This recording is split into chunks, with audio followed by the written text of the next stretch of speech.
Today, I have an interesting episode for you where we look at three Marvel comic book characters that have little known doppelgangers. And I also break out the drawing pencils for the first time in a long time. Hope you like it.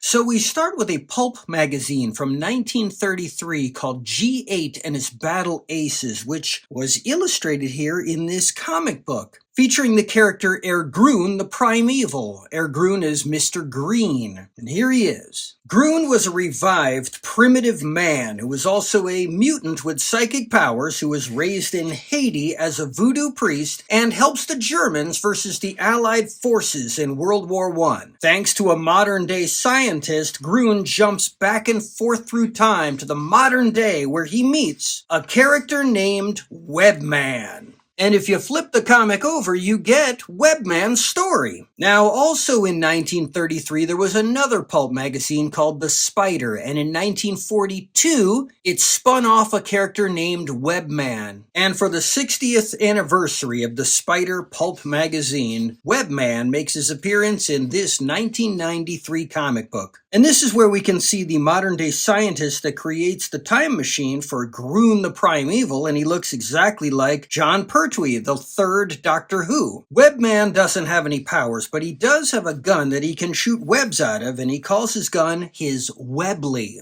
Grun would return in one more issue where he is teamed up with other characters from his pulp magazine days. Stahlmask, or the Steel Mask, and Razor Fist. And again, if you flip the comic over, you get another Webman story. Only this time, they've given Webman a new costume that looks very similar to Spider-Man. This was Webman's final appearance, but he does get a motorcycle for the issue. But he's not the only Webman, because Marvel Comics actually had a Webman of their own. And that would be right here in The Electric Company Presents Spidey Super Stories, issue 25. Now, this came out on May 24th, 1977, which is the day before the release of Star Wars. And as you can see right on the cover, we have Spider-Man and a reverse color Spider-Man. This character has the same powers of Spider-Man, but he is created in a magic mirror by Dr. Doom. He creates him to be a criminal, to frame Spider-Man, but doesn't look exactly like him now, does he? They have a battle, they give chase, they go back to the headquarters of Dr. Doom, where he proceeds to create a second mirror image duplicate. And now we have a panel that should become a meme, where you have three Spider-Men confronting each other. Spidey breaks Dr. Doom's magic mirror, which then causes his doppelgangers to vanish. End of story.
That brings us to Marvel Comics Star Wars issue 1 from April 12th of 1977. Inside, we have the 18th installment of the famous Marvel Hostess ads that ran from 1975 to 1982, featuring a character named Madam Web. She is in love with Spider-Man. He rejects her, promises her Twinkies, and gets her sent to jail instead. Believe it or not, I actually starred in a short film created by Adrian Paul, the Highlander, called The Last Twinkie. City, where I had to sword battle an army of zombies over the last case of Twinkies. But now we have The Amazing Spider-Man issue 210 from August 12th, 1980. This came out exactly 40 months to the day after Madam Web met Spider-Man in that Hostess ad. And now we get the first appearance of Madam Web with an E at the end of Madam, and she becomes a real part of the Marvel Universe. Like Grun the Primeval, this Madam Web is also a psychic character, and she helps Spider-Man. My very first Marvel comic was Madam Web's second appearance, 6 months later in Amazing Spider-Man issue 216. And on a side note, this issue also contains a Hostess ad.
And finally, this brings us to another Web character, but he is not the doppelganger we are going to look at. This is Mighty Comics issue 40 from November of 1966. MLJ Magazine started in 1940 to publish superhero comics as a response to the success of Superman. And they started with characters such as the Mighty Crusaders, which was a superhero team created by Jerry Siegel, co-creator of Superman. The character Archie started appearing a few years later and became so successful they changed the entire name of the company to Archie Comics by 1946. One of the MLJ superheroes was named The Web, who first appeared in 1942 but went away with all their other superheroes to make room for Archie and the gang. But in the 1960s, with the success that Marvel and DC were having with superheroes again, Archie Comics brought back a bunch of their superheroes for a very short revival in 1966. And that's where we get this comic where he battles a character named Iron Fist. Now, the Web's wife is very upset that he keeps turning into a superhero to battle crime instead of focusing on his marriage, so she leaves him a Dear John letter and moves back in with her mother. John writes her a letter, says he's giving up being the Web forever. That's not enough. Her mom convinces her to reveal his secret identity to the world. And that's when Professor Raymond, the Web, goes to retrieve his estranged wife from her mother's house, and in the shadows behind him he can see Iron Fist is sneaking up on him because he watched television and found out his secret identity. So before she can answer the door, he has to slip into his Web costume, and trouble ensues. He lied to them. Well, he had to. He has to battle the Iron Fist. And now they battle inside the mother-in-law's house. But the Web can't fight back. He promised his wife. And so Iron Fist is so disgusted at his hen-pecked behavior, he gives up being Iron Fist completely, leaves his suit behind, and moves to the country to raise chickens. That's where the suit comes alive itself and battles the Web one final time. That was the final appearance ever of Iron Fist. That is until January 22nd, 1974. And here it is, right inside. We have an ad. This is Power. This is Iron Fist.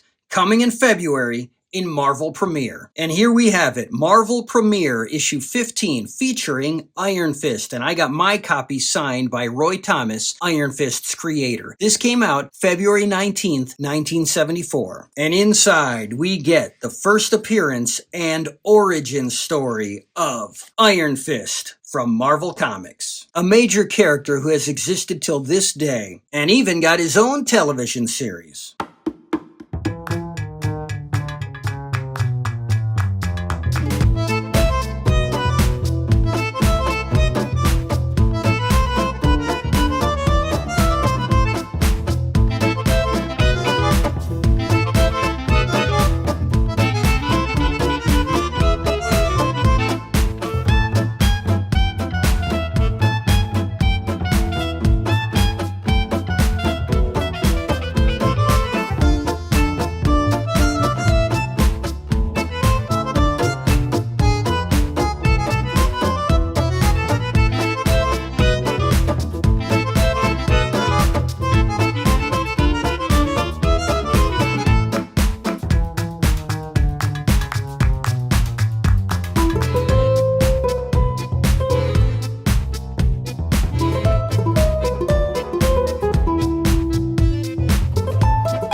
So what'd you think? You like this video? If you do, click the like button. Hey, leave me a comment below. I'll answer you. And please subscribe. I'll see you next time.